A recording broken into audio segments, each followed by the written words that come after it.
Tuesday, December 17th. I'm Adam Walsh, and this is The Signal. A new year is coming, folks, and I'm asking you, how you feeling about your job? Thinking about a career change? Someone you know thinking about it? With today's chat, we've got you covered. Plus, for the rest of you, there's loads of great food for thought.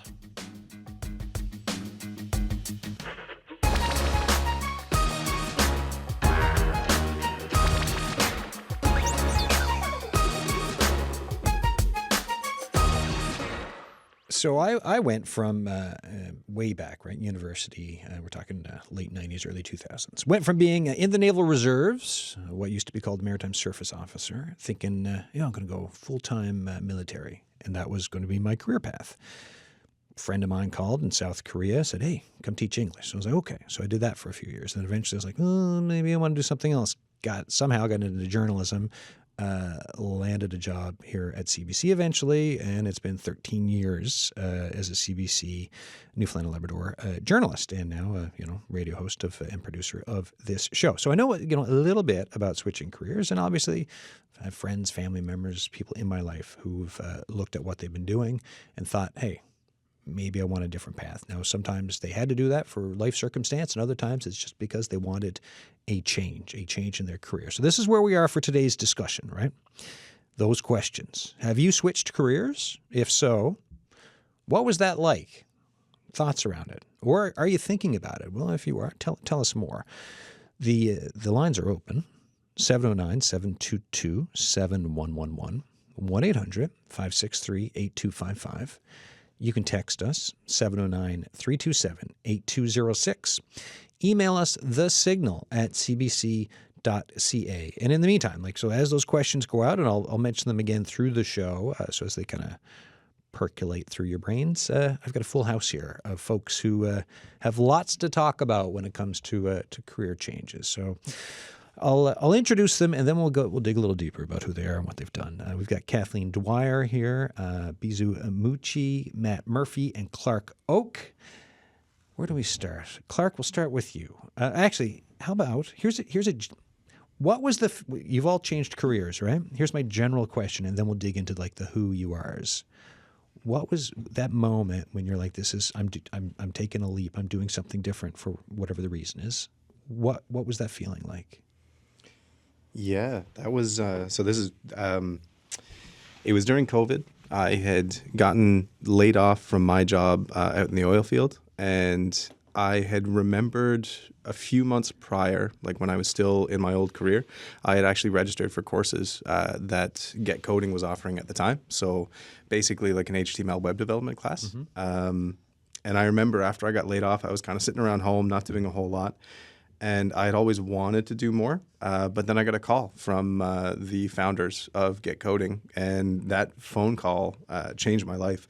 It was one of those things where they said, hey, we're thinking about doing this. Is this something that you're interested in kind of taking on? And at the time, that was the start of their coaching program for software development. So I got to be the first student with that, and it was one of those things that when opportunity knocks like that, you just have to say yes and give it your all. So when I got hired for CBC, my boss, still my boss, I remember I met with him, and he was like, he said that. He was like, opportunity only knocks once. And the next day, he phoned me, and his first words were, knock, knock. And I was like, okay, how much further, Peter, how much further do we need to go with this? But here I am. And so opportunity did knock. Matt, what about yourself, that feeling of that transition, that shift? So I remember somebody said to me one time, and you'll probably hear me say that phrase a bunch of times over the next hour, because if it rhymes or if it'll look good on a T-shirt, I take it way more seriously than I think anyone should. But they said to me something along the lines of, if it scares you and excites you, then it's definitely what you should be doing. And that, I think, is exactly how I felt when I kind of had the opportunity and the idea to start Brain Food Studios. It evolved many different times over the past couple of years, as has my entire career. But when I started, it was like, this is something that I've been thinking about for some time, but I've never really had, dare I say, the guts to just go for it. And so it was a bit of a leap of faith. It was terrifying. There were moments where I felt foolish, but that's just kind of part of my personality anyways. So yeah, it was terrifying. There was so much unknown as to what this could be or what it was going to be or if it fell flat on its face. It was terrifying. Tell folks briefly about Brain Food Studios. So Brain Food Studios is a youth filmmaking program. So it's Brain Food Studios Youth Services. So we do more than just our classes. That's kind of our flagship program. Every Sunday, a group of about a dozen kids meet, and we write scripts. We do shot lists. We learn about lighting and framing and aperture settings and all the ins and outs of what it takes to make a movie. Then they sit down and they edit their footage and they hit the export button. So they have created their movies from start to finish. It's a wonderfully creative process. These kids are so creative, delightfully twisted at times. And it's really empowering to see their creative wheels turn and it bear fruit at the end of the project. And so it's just a ton of fun. Bizu, you're an ANC employer engagement manager, career strategist, right? But you've also switched careers. Yes, I do. Talk to us about the career switch moment. And you're also, I mean, you'll be here through the whole hour about career strategist type advice and what you hear from folks. But for you personally, what was that change like? So the career transition for me, it's not like a one-time event. Yeah. It was a process. Yeah. But I remember the day that I got a call or an email from ANC. Now she's my manager. And they said, Bizu, we need your help. Can you come to our office? It was COVID time. So I said, for sure, I will come. So I think next morning at 9 a.m., I'm in her office. And then we had a chat, a very informal chat. And they explained, we have a few projects and we need your help. Can you help us? And I didn't know that was a job, really. And I love helping people. And I love to be out of the house and do something important. Always. That's my brain. So I said, yeah, for sure. And they said, can you start tomorrow? I said, yeah, I can. So I remember it was March 9. So I started and they gave me, some responsibilities. And that was new stuff. I never did that kind of thing before, but my background, I'm a researcher. I love research. So I do some research. I keep asking them. And it was, I think, a three weeks project they gave me. So I have to complete something. So 3 weeks, all good. And I have completed whatever they gave me successfully. And I thought I'm going home. So I said, okay, now 3 weeks over. Am I going home? They said, no. We need you here. You're going to stay with us. So they gave us another project, which was a tweet project. And that's how I transitioned into employment services. So right now I am employer engagement manager at ANC. And this is one of the best jobs that I ever had. It's very rewarding. So my day-to-day job, it involves helping my fellow newcomers to maybe find employment opportunities and helping them to move forward. And it's very, very impactful. Yeah, no, I can only imagine, right? Yeah. You get someone coming in thinking about trying to move forward as a newcomer, trying to put the root, everything from... So, because you need the job for, it's like, okay, where do we want to live? How do we get set up? What do we want for our lives in this community, in this province? And then to be able to put down roots and grow. And then you're one of these early on points for helping folks find that path. Yeah, that's true. I mean, that's a lot of responsibility. It is, but it's very rewarding. I can only and imagine. I love it. Amazing. Yeah. Kathleen, yourself, you switched jobs. So tell us about the feeling when you're like, you know what, I'm moving to something different, and why. I had been working in financial services for 17 or 18 years, and I was just ready for a change. And I had no idea what that change was. Yeah. I just knew it was. I just wanted something that was a bit, filled me up a little bit, after so long. So I didn't know what it was. I figured, okay, well, I was going to be leaving a job that, that paid well and that was, there was some security and all that kind of stuff. but I figured I could look at walking dogs or paint houses, or I didn't know what I was going to do, something, but I just wanted something different. You're like, something yeah. that's not like this job. I was really starting from, and I loved my job, I loved the people, but it was just time. You know, right? the time, So, I feel that. Yeah, so the university had I don't know if you can remember the lifelong learning program that one used to offer. It was fabulous. And they had a computer, how to build a website, because I figured whatever I did, I'd have to have a website. And I had zero technical skills. I did not own a computer. I didn't even own a phone. I knew nothing. Nothing, beyond nothing. So I started doing the course and discovered I had an aptitude that I had no idea. I totally fell in love with it. I fell in love with just solving problems, with finding code, doing all that stuff, and it was astounding to me, but far more astounding to anyone who knew me. So anyway, I started doing that, and I just started to build, as part of the course, I started to build a website for my book club. And then I was like, okay, well, then someone else asked me to do a website. And anyway, then I can literally say I spent thousands and thousands of hours Googling, because once the course, it was just I don't know, 4-month course or something, 3-month course, whatever those courses were. Covering some of the basics. The basics. And then from there, I just Googled. I Googled everything in order to get my site up, anything. And then I'd start doing websites. People would say, can you do this with it? And I would always say yes, because I knew I could Google it. So I never said no to how. There were a few projects I took on that were way outside of anything I could do, and I should have said no. But that's where it all started. But it was terrifying, and as you say, you mentioned imposter syndrome. Yeah. It was all of those things, and wondering. But I never wondered if I did the right thing, because I knew I had to make a change, and I knew it was going to work out. If this didn't work out, I'd go back to my original, which was paint houses or walk dogs. So.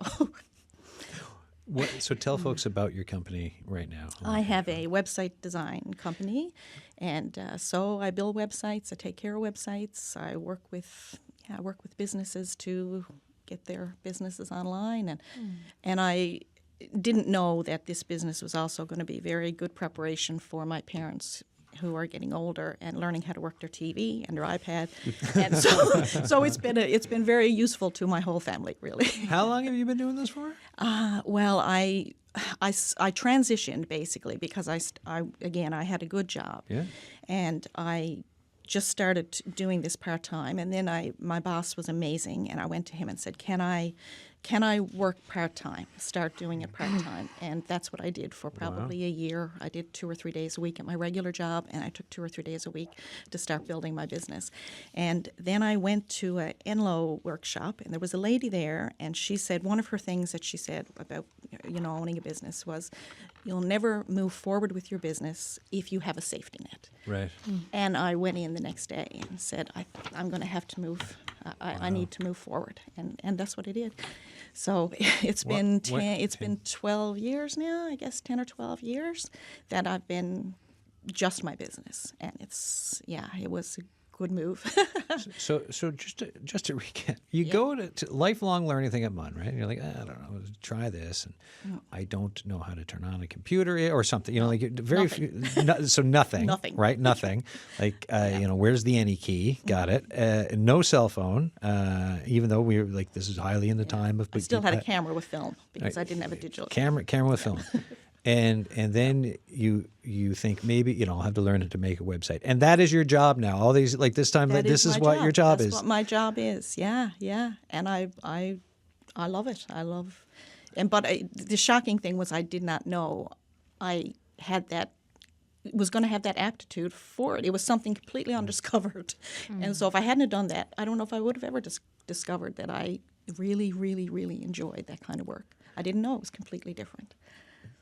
And how old were you when you were switching I gigs? was 43. 43. Mm-hmm. Yep. Right. Yeah. So you can do the math. Well, but yeah, so it wasn't, it was a big transition. It was a big change. I'm 44 right now. I'm just thinking, oh, wow. I gotta, sometimes I'm scared, just to think about learning something new, right? Yeah. And to head off in a whole new, because that wasn't like this fits in with what I've been doing. This was like so this is a computer, and then my job is going to be design like that. It's wild to me.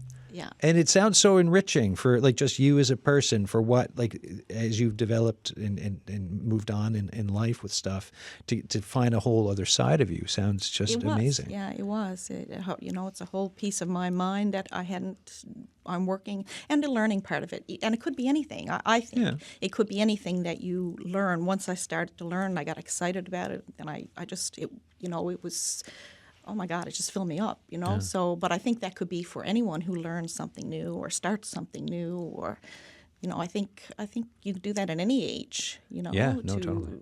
to want to be trying something different, What about the rest of you for the moment or a moment when you're just like, gosh, this is something different for me, and I'm feeling it. Like this is meaningful for me and what I want in life.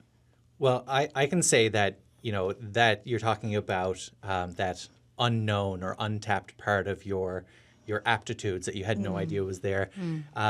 My experience was a bit more of a similar sort of vein, but it was kind of a gradual progression or a gradual discovery of the different things that I liked about different things that I did in my career.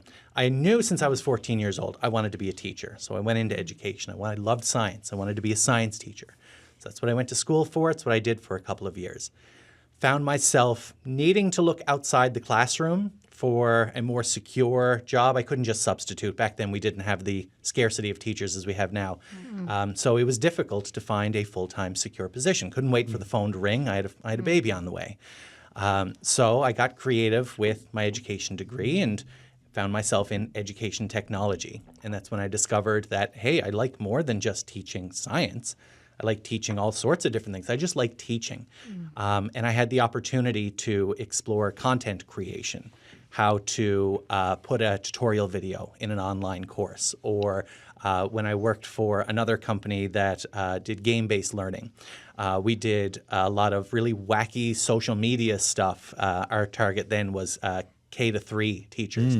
They're a zany bunch, right? So we could have a bit of fun. So I found myself playing characters and being part of the marketing strategy and the customer success engagement strategy. And I really liked that content creation part of it. So when that sort of chapter of my career closed, I was in that moment where I was like, what do I want to do? If I could do this small part of this job that I had last year, and if I could make that my job, I would be so happy. That would just fill me up. And so that's what I started to do. And that was where those like silly moments where I kind of just put myself out there and said, this is what I'm going to do. I'm going to try it. But I learned eventually that, hey, I love teaching. I love content creation. And there's this Venn diagram intersection in between where Brain Food Studios kind of emerged. And now like you're living my dream there now. I wish I wanted, my dream is to eventually make Brain Food Studios my full-time job. So maybe I need to rip that safety net out from underneath me. Get rid of that safety net and take the leap. Right? No, I didn't say that. Don't My talk wife is to anyone listening. else. She's like, "No, Don't talk to your wife. Do it right now after the show. Yeah. I'm sure that'll be fine. Yeah, but it comes back to that lifelong learning, just being willing to learn new skills. And if you have the ability to learn, then there's nothing you can't do. There's no need to be so fearful so that it becomes paralyzing that you don't take those risks. And I think they should be calculated risks, though, right? Yeah, you can't just, You don't want to dive into the deep end without knowing where the bottom is, right? But it is. I guess the other side of that, though, is like you said, Kathleen, that you didn't know that you possessed these skills, right? So there's no way to be super intentional about those things without just kind of jumping in and seeing, right, test the Seeing waters what you can do. a little bit, right? But being open for exploring, right? To see like, hey, what am I, just for on the learning side of it, whether it's something at perhaps the university for learning, or it's an online course, or just being open for inputs from anywhere. Like, because when folks come to you, right, you get a newcomer at the ANC. What do you like? What steps or a checklist or what's the conversation like for trying to figure out like, okay, where can I direct this person, or what else might they need in order to get to where they want to go? Well, that's a good question. So I was a former client at ANC myself. Yeah. So I will start from there. So I remember my first meeting with my career counselor. So they will start asking you, what can you do? What's your strengths? And it's more of like digging your potential, something that you don't know that you have. So for myself, for example, my counselor, she kind of opened my eye that I can do something else beyond being a researcher, an academician, because I was a teacher, I was a researcher back home, and I did my PhD and all kind of stuff. But then when I came to Newfoundland, I did all kind of research. I have done a lot of job application by Indeed and online, whatever. So then I came to ANC looking for support. And then it's totally different advice I found. And I didn't know that I have to even trim my resume, my CV, which was 5 pages, all publication and all stuff. And then that should be like a 2-page resume. Right. I was like, wow, I didn't know all that. So I'm a PhD person, but I wasn't sure. I didn't have the right tool to navigate jobs and to make myself approachable, to make my resume tailored to a specific job.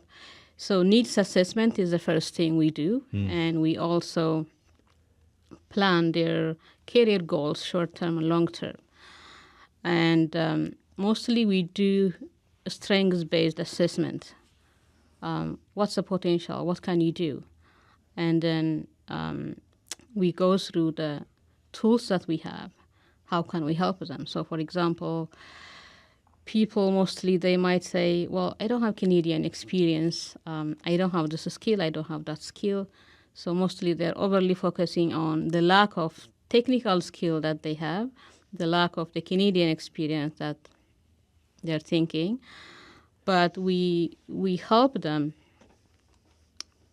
to explore all the opportunities. They have to look themselves beyond the technical skill that they have. So because in Canada, both soft skills and technical skills are equally important, and most newcomers, we don't know that really. We are overly focusing on technical skills.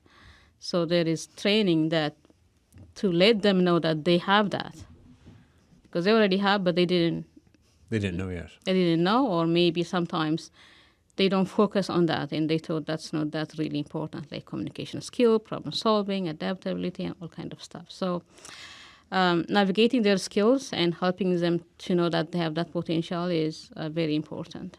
It sounds a bit like a cultural translation side of it too, right? Yeah. So it's like, okay, here's my CV, 5 pages long. I've got all my publications here. It's like great, but there's like it. But then for the culture here, for the work environment, it's like, well, Right. actually, it should be 2. There's certain ways you should do it, and also, you should try to really kind of don't be scared about bragging about yourself and your accomplishments. Because I find some newcomers I've spoken to, folks, depending on the cultural background, folks are not as big about talking about their achievements and how it could work for a new place. It's like, oh, no, but that wouldn't apply here. It's like, no, brag about yourself. This is, like you're in Newfoundland, Labrador, North America.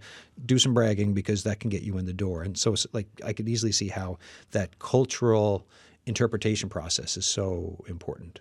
Yes, it is very important. And how's it going? How's it go? Like for placing folks, newcomers these days, how's that going for jobs? Have you seen changes over the years, or from talking to colleagues? Do you think things are changing for it getting perhaps easier, or is it more difficult, or has it stayed the same for placing folks? Well, I think since I came to Newfoundland 2016, I think I have seen significant change. Yeah. To in terms of accepting newcomer expertise and skills, and that employers are open to newcomer talent. So I have seen a lot of progress, and right now I am the employer engagement manager. So I am reaching out to so many employers, especially like the small and medium skilled businesses are really quite open for newcomer talent. So it takes time. It's really a process for our province, for like big corporates, for example. It's not that easy to place newcomers into like big corporates because it's very hard to reach out to them, right? Yeah. But smaller businesses and medium scale, they're really collaborative. It's not that easy. It's not that hard to reach out to them and explain about the talent that we have, and arranging meeting and all that kind of stuff. So we do have also different bridging programs, like we have internship programs, we have mentorship programs, we have networking. So all kind of programs that will help our newcomers to bridge into the Canadian workforce. So we use those tools as well. Excellent. Yeah.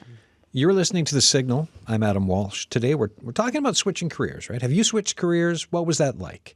Are you thinking about it? Well, tell us more. If you want to join this discussion, 709-722-7111, 1-800-563-8255. You can text us, 709-327-8206, or you can email us thesignal@cbc.ca. Here with me in studio, we've got Kathleen Dwyer, financial advisor turned website designer, Bizu Mucci, ANC Employer Engagement Manager, Matt Murphy, a teacher turned instructional designer and founder of the film school Brain Food Studios in St. John's, and Clark Oak, transitioned from oil and gas to a local med tech company. Clark, talk to us about from oil and, like you gave us your intro, but talk to us a bit more about that transition of how you got into with oil and gas, and then the eventual move through Get Coding and everything else. Yeah, sure. So I think I'm maybe a bit of a late bloomer in terms of career. So I actually floated around and tried a whole bunch of different things before I finally decided to go back to school for electrical engineering technology. So I was living in Alberta at the time, moved back here. I've got ties to the island through both my parents. And so I ended up attending College of North Atlantic here up on Ridge Road, did their 3-year program, got my diploma, and was super lucky at the time that one of the students that I was actually tutoring from the year prior had gotten headhunted basically from an oil and gas company, Schlumberger. And so I ended up, it was one of those moments again where opportunity is kind of there. So my partner and I hopped on a plane, went to Alberta, stayed with friends for a little while. But in that time, I actually went and interviewed with this company. So I had no guarantees of anything, but it went great. And I ended up working there as an electronics technician. So How old were you at the time, roughly? in my early 20s. Okay. Yeah. So I went back to school around 21, 22. So by the time I graduated, like 25. Right. Yeah. So somewhere in that range. Yeah. So and then what caused the transition then from away from oil and gas to? Because you mentioned layoff and stuff, but like this was pandemic time, right? Yeah, so it was during COVID. But I mean, like most of the other people here today, I really enjoyed what I was doing. Yeah. I found it to be a super fruitful career. I had planned on staying there for quite some time. And I like the people I work with. A lot of things were going really, really well. But COVID, I think for many of us, obviously it was terrible, but I think it was a catalyst for a lot of things too. And that's how it manifested for me, especially was I knew if I waited around, I would eventually go back to work for Schlumberger. Things would have been fine. But this is one of those moments where you stop and you take inventory on things. And when that decision is made for you, because sometimes, like I always used to joke, I had golden handcuffs, right? Yeah. You get paid a whole lot of money to do work that you like doing with people that you like to spend time with, right? So it's hard to walk away. Oh, yeah, familiar with the term. Yeah, it's come up a couple of times in certain social circles. I mean, so yeah.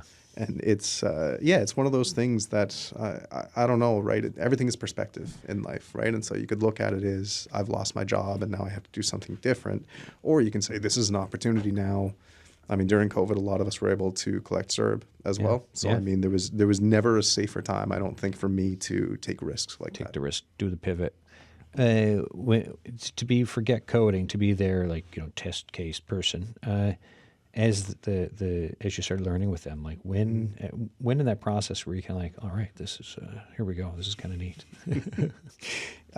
It was really interesting right from the start. But as you can probably appreciate, going through the program as a student as well as helping them shape what that program actually is. Oh, yeah. So like there wasn't in those early days, I don't think, a whole lot of structure around things. Yeah, learning as they go. Exactly, right? And it was one of those things where the founders and I had a lot of mutual respect for each other. I was really trusting that what they were telling me was accurate about the industry, and they were trusting that, what I was saying, like I possessed technical skills to an extent, and some of those were transferable, but a lot of that came down to attitude. How are you showing up? Are you willing to learn? Are you willing to take difficult feedback and really improve through that?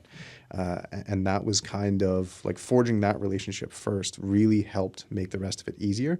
But it wasn't until, like, I was there 8 months. Yeah. It wasn't until probably month 5 or 6 that I could really start to see myself saying, okay, cool, this will work. Like, I can do this, even if I don't know what the day-to-day life of a software developer looks like. Yeah, I can make some assumptions, and nothing I've seen so far is making me run away from all of this. So months 5 or 6. So months 3 or 4, were you starting to get a little worried? For sure. Yeah. No, that was it was a really tumultuous time for sure. And as you can appreciate, for more than just the career transition, I mean, obviously the whole world, a lot of us, I think, felt like it was coming down around our ears during COVID, right? We saw cracks form in a lot of different things. So there was stress of being back with my partner, now wife. We hadn't spent that much time together because I was a rotator in oil and gas. So in and out, yeah. In and out. So it's like you get those honeymoon phases when you're coming back home. Everything is fairly easy, right? But now we have some financial turmoils. Now we have some spending more time with each other and getting accustomed to that. Now we're stuck in the house and worried that this virus is going to come in and get us. And obviously, the career transitions on top of that, right? And not being able to see family and everything else. I remember one time in my reservist days, a guy, he'd out of the Reg Force and like retired from the Reg Force, but was still doing the reserve thing. And I was just like, PO, like, how's it going? You're here all the time. He's like, my wife's not the biggest fan. I'm like, what do you mean? He's like, well, I've spent, we're talking like 30 years of like, there was big stints of away and but like that, you get used to that kind of a life. So if you're flying in and out and you've got a relationship, you're both used to that dynamic. Yeah. And then in the middle of a pandemic, when you're just like staring at each other every day, I mean, it can, I could see it, being different. But, it's one of those themes I think that has been touched on a few times too. We're all lifelong learners, right? And that doesn't stop at hard skills or technical skills. Yeah. That's how we interact with the people in our lives, how we build relationships, how we are intentional about the choices that we want to make, right? Like, these are all things that it's up to us to continue with that, right? And if you're not learning, you're stagnating. Yeah, exactly. So, we got a caller on the line. Let me. Mike Keogh was calling from Paradise. How you doing? Thanks very much. First of all, thanks to your guests. It's very, very interesting. Adam, since 2017, or starting in 2017, myself and a relatively small group by choice formed a group called the Older Workers of Newfoundland and Labrador. Now, that was in response to some situations that were happening, being dropped from coverage by insurance companies, ageism, a few things. So last year, because nobody wanted to be old anymore, we rebanded ourselves to the aging workforce of Newfoundland and Labrador.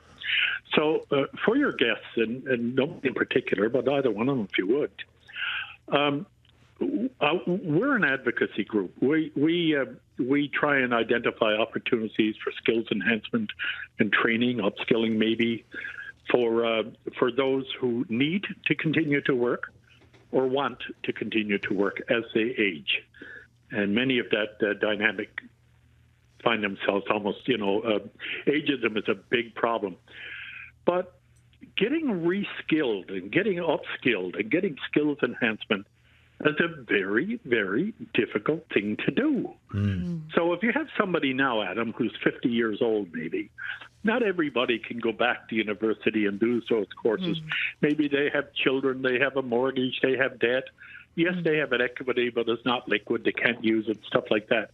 Where do they go? Where would they tell people to go? There are limited, very few, if any, programs available federally or provincially for somebody unless they're a targeted equity group. But other than that, they just don't get there. As for immigration, okay, ANC in particular, and they're a wonderful group of people. I met with them and we were talking about maybe developing and implementing a skills enhancement training program for taxi drivers in the city, because a lot of them are there. The taxi industry didn't want to do it, but the ANC did. How do people who are new people, new Canadians, how do they fare getting work? Being able to contribute. So I guess it's really what do they do? Where do they go? There's a Future Skills Canada part of Service Canada, and they refer to them as mid-careers. These are not people, I'm just tired now, I don't want to do this anymore, I want to change my career and afford to do it. These are people that are aging and no longer find it really easy to get a job in the marketplace. Yeah, Mike, we're in a time where there's unemployment's up across the country, where the economy, there's lots to discuss around it and whether or not there are opportunities for folks. And for some people, if it's a layoff, if it's a shift, if it's a company, we've done stories all of us for media in Newfoundland and Labrador have done stories about closing restaurants and you name it. So if you're in this type of a position, that next step, how do you get to, you're right, where's the upskill? How do you do it? What if you have a family? Where's funding for it? How do you find those next steps? I mean, great questions. And also the newcomer question as well. I'm going to put it to the guests, and I appreciate, as always, you calling and checking in with the show. Thank you, Adam, and thank the guests as well. It's very interesting. All right, thanks. Bye now. All right, folks, and if you want to do like Mike did there and get in touch with us, because we're talking about career changes, right? Have you switched careers? What was it like? Are you thinking about it? Tell us more. 709-722-7111, 1-800-563-8255. You can text us, 709-327-8206. Emails, thesignal@cbc.ca. Bezo, I'll go to you. For Mike's questions there about upskilling, what types of advice is there for if folks are looking to upskill for jobs in Newfoundland and Labrador? What advice do you give? So upskilling, reskilling, sometimes it might be expensive, it might be time-taking and all that kind of stuff. But the Association for New Canadians Employment Services, we do have upskilling programs. So the upskilling can be very diverse depending on where they are going. So, for example, we do have construction program for the folks who are going for skilled labor. So we have that program for that category. And we have also employment readiness department. So we help newcomers to know why soft skills are important in Canada. Yeah. And what are the workforce, what are the workplace culture in Newfoundland, for example, because that's a skill that they need. And so both technical and soft skills, we address them in our different programs and services. And we also connected them with provincial government programs. So provincial government has some funding for everybody, including newcomers. So there are short-term programs the provincial government might provide funding as far as that training is important to make them more employable and moving forward. So we refer them to provincial government programs as well. So there are different places that we refer them. We do some research depending on what programs are available throughout the province and also within ANC. So, sometimes we also refer them back to college as well. So, for example, we work with Kane College, we work with Memorial University and Kona as well. So, for example, Kane College has some limited scholarships just reserved for our newcomers, so they collaborate with us. And if you remember, they have had this micro-credential courses. I was just Googling it. In Radioland, you can't see it, but I'm showing everyone my screen because we did a show, it was a while ago now, but we talked about those micro credits, right? Micro learnings. Yeah. And I was just kind of wondering for cost, for folks out there, if you're looking at upskilling or talking about it, these are the things you like to look into, to Google, to check out for yourself. Yeah. Those micro credits can mean it can open, if not a door, maybe a window sometimes, right? So that program with the collaboration of TechNL, I remember. So that was really an interesting program which was open for everybody, including our newcomers. And there was some scholarship reserved again for newcomers as well. So we explore everything. We collaborate with training providers. We collaborate with employers. We collaborate with funders. So we explore everything. But anyone Yeah. else? Any thoughts on what like the call from Mike, what Bees was saying, or anything else? You go for it. Yeah. So for me, I think in the context of this discussion, it probably sounds like a lot of what we've gone through for career transitions are very self-directed. And to an extent, that's very true, right? Like you have to be intentional about those things. But at least, I'll speak for myself. I'm not sure if anybody else has feelings, but I could not have done it without the support of community, without the support of mentors, without the support of a larger network of people to help connect you with opportunities, to help guide the way, what to learn, what to look up, exactly like you just did with the micro-credentials, right? And so that knowledge sharing, that lived experience, those are really critical pieces of this. And I don't think it's doing any services to say that, we're in control of these career transitions. I mean, absolutely, you're putting work in it. It is hard to do those things, but there is a certain level of opportunity that you're creating for yourself by having those conversations, by getting involved in volunteering or networking or whatever else that might look like. Kathleen, any thoughts from you on this? Yeah, I agree with that. For me, it was all about having connections, and because obviously I was building a business where I had to create every dollar that came into me, and I didn't realize how difficult it was to create a dollar. And but yes, I mean, having people, because you don't know where that next opportunity, you don't know where that next conversation is going to lead you, and I mean that's been throughout my life because I've had a number of other different, I won't call them careers, but different jobs over the time. And you never know, nothing goes in a straight line, right? So you never quite know where that next piece is going to be. So if you're home and you're not connecting with people and you're not, that's going to be very, very difficult. So even making inquiries, if they don't turn out, perhaps it puts you in contact with someone else who may, all of a sudden, there may be some window that, as you said, opens up. So I think it's really important. Yeah, and to connect. And the range of because so for your end, you already mentioned Enlow, right? Yeah. What other support did you get? I had support from, it was a number of different organizations, but where I got a lot of support as well is from Facebook groups. I joined a lot of Facebook groups who were in my industry or who might have been like women businesses or whatever. And I mean, people are very generous, very, very generous with their time and with their help. And if you need help, people give help.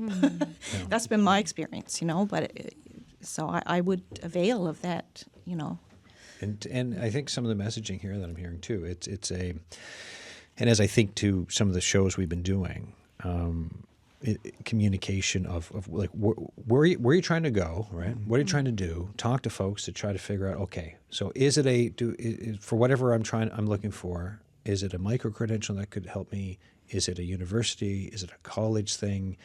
Do I have an idea that I can pitch on the tech side to someplace like Genesis or across the road in St. John's from the CBC here at Bounce? Is it a Memorial Center for Entrepreneurship idea? Is it Enlow to help with business ideas? Like there's stuff out there, but you gotta ask and talk and keep moving the goalposts forward as you figure out that path for the in a way that choose your own adventure, which can be really scary, right? Absolutely. Yeah. Thoughts? Yeah, no, I mean, at the risk of repeating what other people have said, don't discount the power of just a simple conversation. When I was starting to get into the world of media, I never went to film school. I've never worked at a TV studio or, for any Hollywood studios or anything like that. I had, an enthusiasm. I had some experience, like through other jobs. I kind of knew some of the language to bring to the conversation. But when it came time to actually bring this vision to life, I just started calling people. I called the folks down at NIFCO, and I didn't know what I was hoping to get out of that conversation, but I met the people down there. They found out what I was trying to do, and they were like, we want to help you. Tell us how we can help you. I went to the College of the North Atlantic and met with Ray Fenley, who's their director at the film and TV campus. And he sees what we're doing as a pre-pipeline into his film program.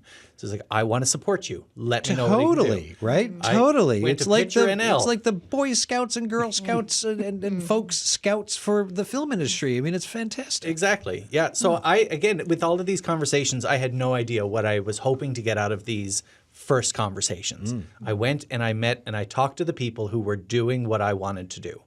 I learned from them. I added them to my network, kept lines of communication open, and eventually, coming back to this idea of opportunity knocks, it's one thing for an opportunity to present itself. It's another thing to be able to capitalize on it. Again, one of those T-shirt slogans, right? So I always kind of kept that in the back of my mind when someone showed up on my Facebook page or messaged me through Messenger. My first thought is this something that could drive my mission, drive the business, drive my career, and is it going to be mutually beneficial? So, trying to look out for those opportunities, trying to initiate those conversations so that when an opportunity comes up, I feel like I have the resources or the network in place to be able to say, okay, here's what I need to do next in order for this thing to become a reality. When does imposter syndrome end, or does it? Because it never does. Yeah, because I remember wanting to go into journalism in South Korea. I was teaching, started working for like an English culture magazine in Seoul, and I was like, well, I'm writing like an article a month. I am not a journalist. And then I was working for the Korea Herald for a year. I was like, I'm copy editing. I'm just not. And then even with CBC, I was like, well, I can't call myself a CBC journalist. It took a couple of years before I was even comfortable saying those words. And then hosting a show, same thing. I was like, they're going to take it away. This is the thought that you so for you folks, how you doing with it? Imposter syndrome. So I just shared. Now it's your turn. I think it's always there. And for me, especially on a bad day, you're like, I'm gosh. useless. Or even in a room like this, I mean, and you think, well, what do I have to bring? Yeah. What do I have to share? Like all these other people have great stories, or you're working in a mastermind with other people who've done great things, and you're like, well, what am I bringing to the table, right? That happens a lot, but. My father always, from the time, as long as I can remember, and this I still use this, my dad always used to say, what's the worst thing that can happen, if you're going, and he had some colorful language around that. So this is the worst thing. The worst thing that can happen is they can tell you to, and that's not going to happen. So, anything from there is up. And I used it coming here today because it was a bit nerve-wracking. I'm like, okay, what's the worst thing that can happen? And it still might happen yet. I don't know. But it does help. Left. It does help. It helps get past that feeling of. Well, I will say you were invited here for a reason, and you've exceeded the hopes for what you're talking about, because this is the whole point of this show today, right? Talk about career changes, what went into it, why, what it can mean for folks, and then for the signal for people listening. By the way, success for a show, in my mind, is just someone thinking, oh, well, that was interesting. Maybe I'll Google it, or maybe I'll talk to someone, or some thought that stays with someone. And for the conversation that you've all brought, I think we've achieved that for folks so far today. And we still have 7 minutes left to keep going. Anyone else on imposter syndrome or anything else? Yeah, I'd love to weigh in a little bit. Yeah, sure. I think we as humans tell ourselves stories, and those stories usually revolve around, well, that's impossible, right? Yeah. Especially as we get older. I know there's a lot of things that I used to be a lot more creative and imaginative, and it's like the world kind of beats it out of you a little bit sometimes, right? Every day. And so, it's one of those things that never really goes away, but I think you just have to get better at telling yourself and looking back at all the things that you have done in your life, right? We've all got great stories to share, and you don't know what they are until you come into a room like this and share them with people, right?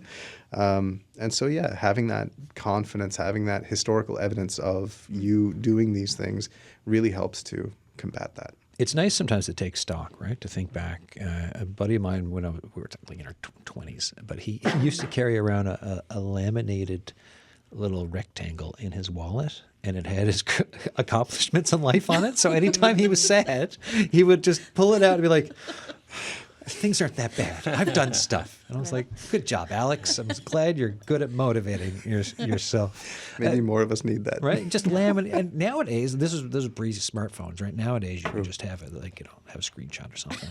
Very true. Bizu, when you help folks, right,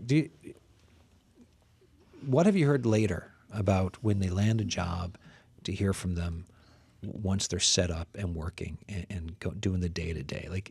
What's that conversation? Or do you hear back from them often? Yes, Yeah? every day. Every day. All right. Almost every day. Yeah, I wasn't sure of the range, but every day. Okay. And what are those conversations like?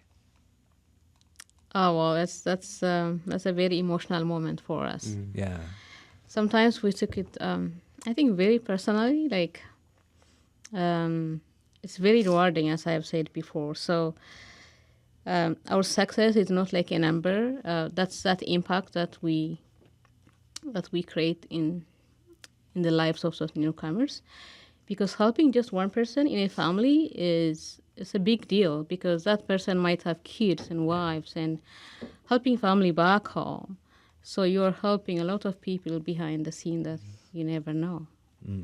And our newcomers are they're always very grateful, even before they find a job, even making their resume better, helping them connect with mentors, helping them to explore job opportunities.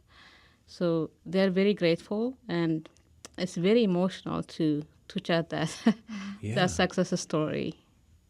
Yeah, Yeah, it's, to hear back, oh, I got the job. Oh Yes, my gosh, right? yeah. And I started work, and here's what my spouse said, or here's what the kids think, and this is what it means for helping folks Yeah. and family back home. All of that you just, I mean, that's Yeah. the amount of, like, I'm just thinking like the tentacles from the octopus of that. It's a lot. Yeah, they will share every story behind, and they're very open. And we have time to listen, and because our service is mostly one-on-one counseling, so they have a dedicated counselor to listen everything really.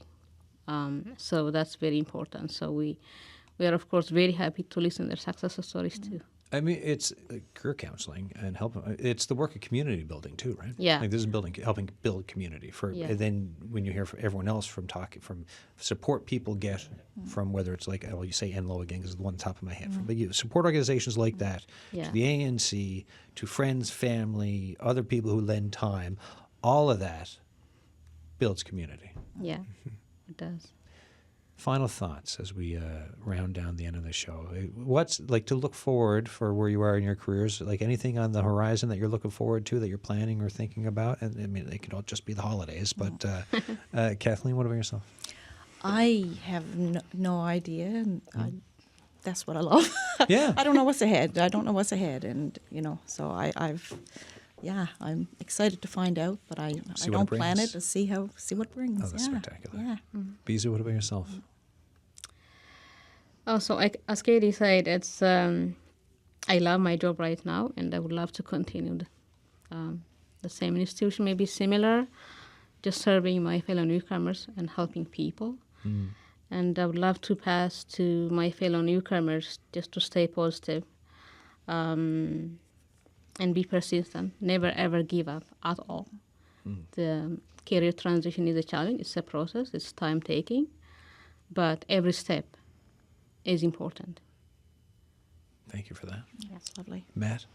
Follow that, Matt. How can I, right? You ready for your next T-shirt slogan? Here we go.